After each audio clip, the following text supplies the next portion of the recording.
Was the trip to Florida your first mutual aid where you went out of state? Oh no, so I went to Florida, Hurricane Dennis, I think that was 2004. And I've been to New Hampshire, but that's part of our organization here. We have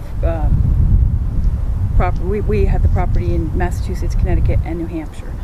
So I think Florida is the only time I've been out of state, yes.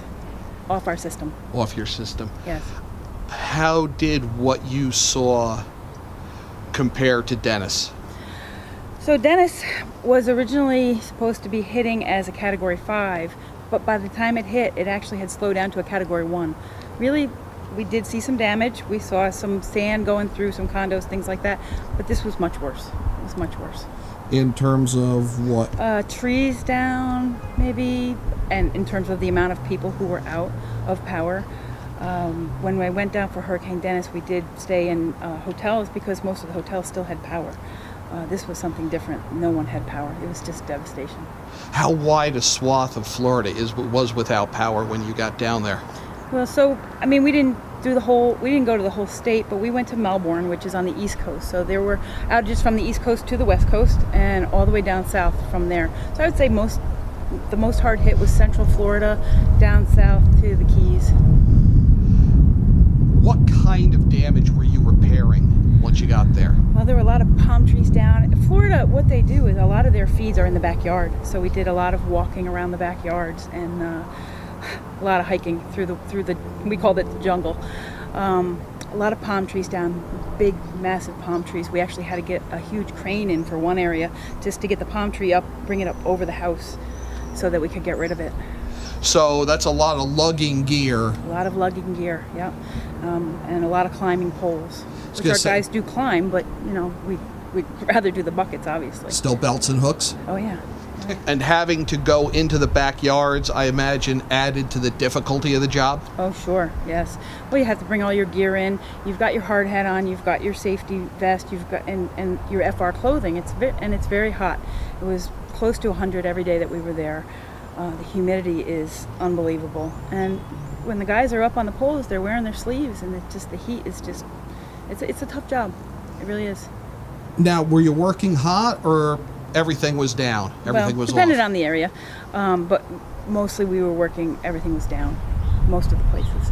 We'd go in a backyard feed that would feed an entire neighborhood, but it's all in the backyard, so they, you have to put everything up, all the lines down behind all the houses and everything before you make it live, obviously. So you were resetting poles, I imagine, as well. I imagine you had some poles that were snapped that had to be replaced. Well, there were a lot that were snapped, but those Florida Power and Light actually was doing that for us. We didn't bring a digger down with us.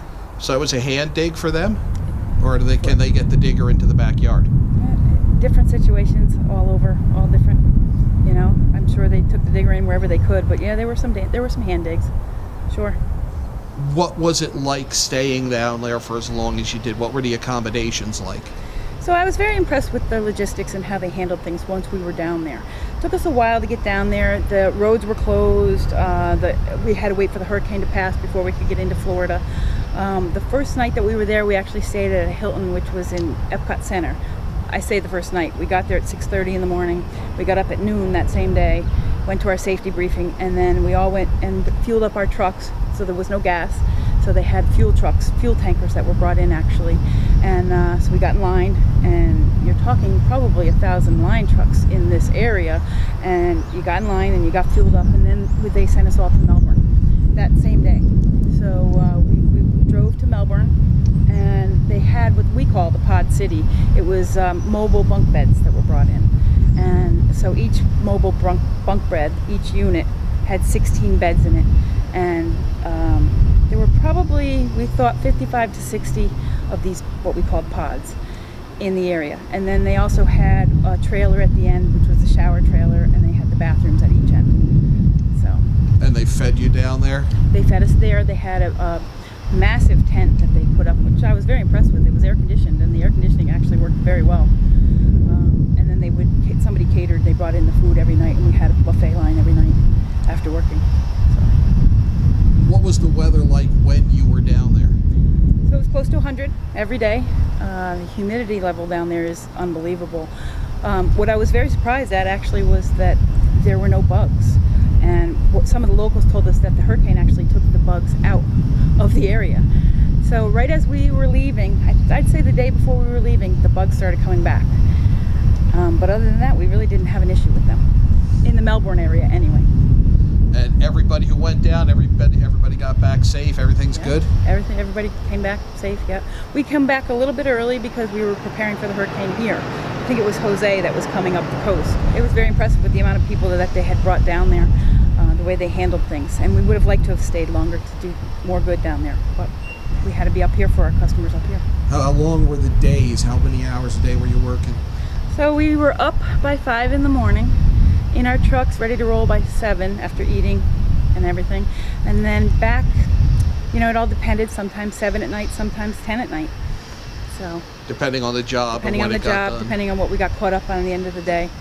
We did have one, like I was telling you, with the crane that they had to bring over the house, that we didn't get back till almost 10 o'clock that night. So Challenges in 100-degree temperatures Yes. as opposed to rebuilding after, say, an ice storm in New Hampshire. yes. How do they compare? Well, so the guys have to take a lot of breaks, right? I mean, they know their own bodies.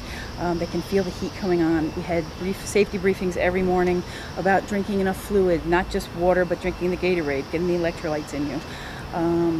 And they're wearing their FR clothing, which is necessary, but very, very hot. Doesn't breathe well. So how did you feel at the end of the trip to Florida?